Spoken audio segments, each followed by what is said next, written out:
జిల్లా కలెక్టర్ కార్యాలయం ముందు ధర్నాన్ని నిర్వహిస్తూ ఉన్నాం.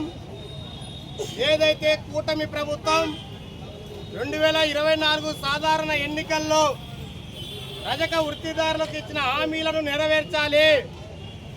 అదేవిధంగా ఈ ప్రభుత్వం ఏర్పడి 2 సంవత్సరాలు కావస్తా ఉంది. ఎన్నికల ప్రణాళికలో ఇచ్చినట్టు వాగ్దానాలను ఇప్పటిదాకా ఏ ఒక్క వాగ్దానాలను అమలు చేయలేదు. కాబట్టి ఎన్నికల ప్రణాళికల వాగ్దానాలు ఖచ్చితంగా అమలు చేయాలని ఈరోజు మేము ఆంధ్రప్రదేశ్ రజక వృత్తిదారుల సంఘంగా ఈ కూటమి ప్రభుత్వాన్ని హెచ్చరిస్తా ఉన్నాం. అదేవిధంగా చాలా మంది పింఛన్ కోసం ఎదురు చూస్తూ ఉన్నారు. కొత్త వారికి ఇప్పుడు దాకా ఒక పింఛన్ కూడా మంజూరు చేయడం లేదు.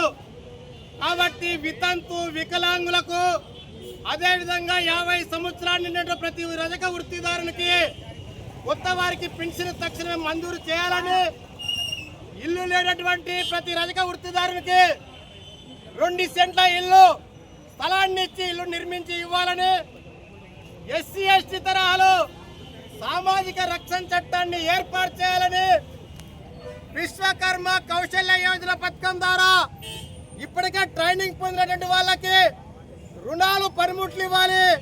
ఇప్పటిదాకా ట్రైనింగ్ ఇవ్వకుండా ఆన్లైన్ బంద్ చేశారు. కాబట్టి ఆన్లైన్ సౌకర్యాన్ని మళ్ళా అవకాశం కల్పించాలని ఈరోజు ఈ ప్రభుత్వాన్ని డిమాండ్ చేస్తా ఉన్నాం.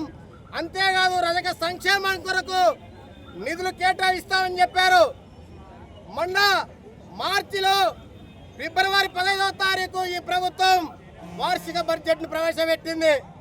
రజక సంక్షేమం కొరకు ఇప్పుడు దాకా కూడా ఒక నయా పైసా కూడా కేటాయించలేదు.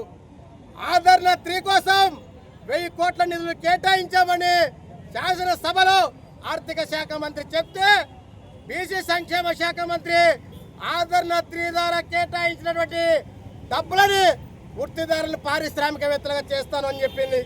మళ్ళీ 4 నెలలు అవుతుంది బడ్జెట్ ప్రవేశపెట్టి, మళ్ళీ ఇప్పుడు దాకా ఏ వృత్తిదారుని నువ్వు ఆర్థిక పారిశ్రామికవేత్త తయారు చేసే చెప్పండి. ఈరోజు బీసీ సంక్షేమ శాఖ మంత్రిని మేము అడుగుతా ఉన్నాం. కాబట్టి ఇప్పటికైనా కూటమి ప్రభుత్వం కళ్ళు తెరవండి. ఎన్నికల ముందు బహిరంగ సభల్లో నువ్వు మాయ మాటలు చెప్పావు. ఈరోజు మనం ఈ బహిరంగ సభల్లో ఇంత తెల్లగా ఉన్నామంటే, ఇంత పరిశుభ్రంగా ఉన్నామంటే దానికి కారణం రజకులు అని చెప్పావు చంద్రబాబు. మర్చిపోయావా? అట్లాంటి రజకులకు సమస్యలు ఉన్నాయి. మళ్ళీ గాడిదలు కాస్తున్నావా, లేకుంటే గుర్రాలు కాస్తున్నావా? 2 సంవత్సరాలు అయింది. రేపు 12వ తారీఖు ఈ ప్రభుత్వం ఏర్పడి ఏ ఒక్క వాగ్దానం కూడా అమలు లేదు.